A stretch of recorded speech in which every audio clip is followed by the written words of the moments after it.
আস্তে আস্তে চল। এটা হলো আমাদের সাহেবডাঙ্গা রাস্তার ধার,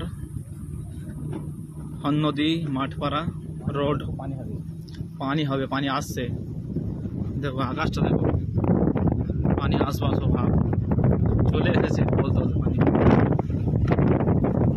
এখানে শহরের মতন নয় যে প্রথম মেঘ আসবে 1-2 ঘন্টা পর পানি আসবে, এখানে মেঘ আস্তে আস্তে পানি শুরু হয়ে যায়।